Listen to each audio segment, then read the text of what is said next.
Hi and welcome to Fun Swedish. If you want to learn Swedish, What do you mean if? but you don't have so much time, then you need to prioritize. We're running out of time. And learn the most important and common phrases. Here is today our top 15. Number 1. Jag vet inte. I don't know. I put this phrase on the top of the list. Yeah, I'll put it on the top of my list. Because it's the most common sentence in Swedish. It's the one we say the most here in Sweden. Maybe because we are a little bit lost. Where am I? Jag vet inte. But what I know is that you need to learn this phrase if you want to sound very Swedish.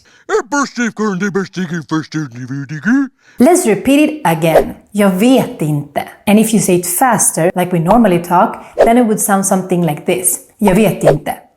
As you might have noticed, we skip the G in the end of the word jag. So we just say ja. Jag vet inte. Sometimes the Swede can also add this word tyvärr, unfortunately, to this phrase. Especially if they want to sound extra polite. And if you happen to know something, I bet I know something you don't know. then you can just skip the inte in the end and just say jag vet. Good, now you know that. Jag vet det. So let's move on to our next phrase. Number 2. Tack så mycket. Thank you very much. Very important if you want to sound polite in Swedish. I'm a gentleman, you are. We use this phrase a lot. Tack så mycket. Thank you, thank you, thank you. Like in this example. Du glömde ditt kreditkort. You forgot your credit card. Tack så mycket. Thank you so much. And when we say it really fast, Okay, Eunice, travel plans. I need to be in New York on Monday, LA. it can sound something like this. Tack så mycket. As you can hear, we skip the T in the end. At least when we talk really fast. Tack så mycket. Next phrase. Number 3. Förlåt. Det var inte meningen. I'm sorry.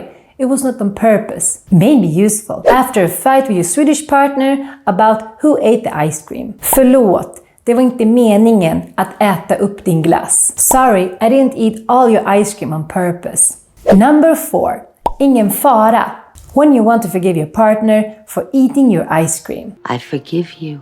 Ingen fara is one way of saying no worries. The word fara in this sentence really means danger. So what we really say is no danger, because the Swedish logic is when there's no danger, there's no problem. Number 5. Jag förstår inte. If there's something you don't understand, like my explanations, then you can use this useful phrase. Jag förstår inte.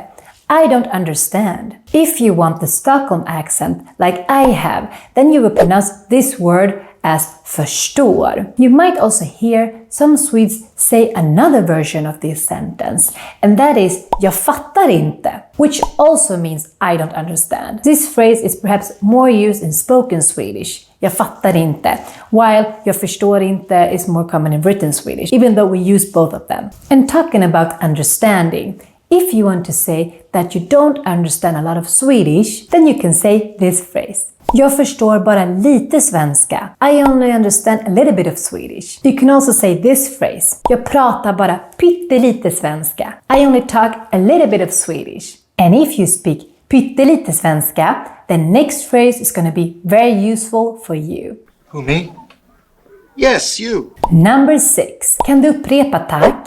Can you repeat please? Notice that we use thank you in the end of this phrase. Tack. Because tack is kind of our way of saying please. Don't use the word snälla that Google translates as please. Because snälla in this way would sound more like a passive-aggressive way of saying please. Like if I would say, can you repeat please? So if you want to say, can you repeat please in Swedish, then you should say, kan du upprepa tack? Then we have come to number 7. Vad sa du? If you speak very little Swedish and you struggle a bit with pronunciation,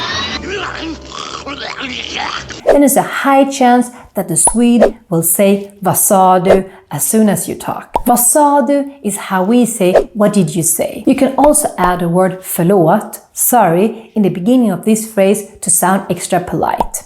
Förlåt, vad sa du? But it's actually not needed. You can just say vad sa du and still sound polite in Swedish. If you want to avoid Swedes saying vad sa du to you all the time as soon as you open your mouth, You make me feel bad.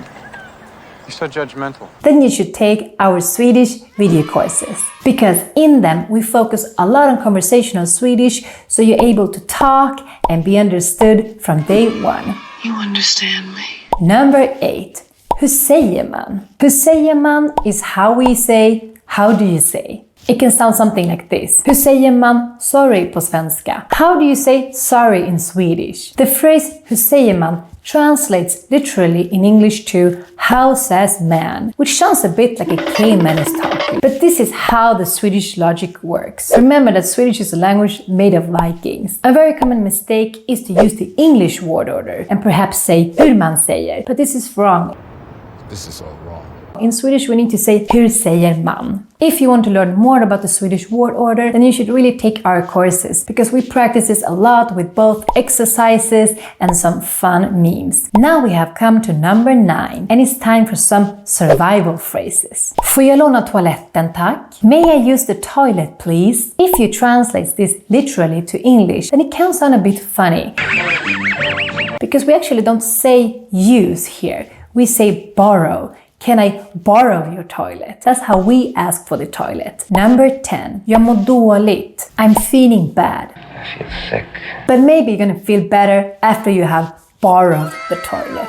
Otherwise, you might need this next phrase. Number 11. Jag behöver hjälp. I need help. It's also important to know how to say I'm thirsty or I'm hungry. I'm so hungry all the time. Number 12. Jag är törstig och hungrig. I'm thirsty and hungry. As you might notice, also here we skip the T in the end when we say the word törstig and hungrig. And then since I'm from Stockholm, I also make this RS combination sound more like a sh sound. Törstig. Number 13. Jag är trött. I'm tired. I use this on a daily basis, especially when it's winter here and we don't have many hours of sun. Maybe you need to get a little more sunlight. Number 14. Jag fryser. I'm cold. When it's minus 20 degrees Celsius here. Number 15. Nu är vi klara. We are now done with our list. Hej då!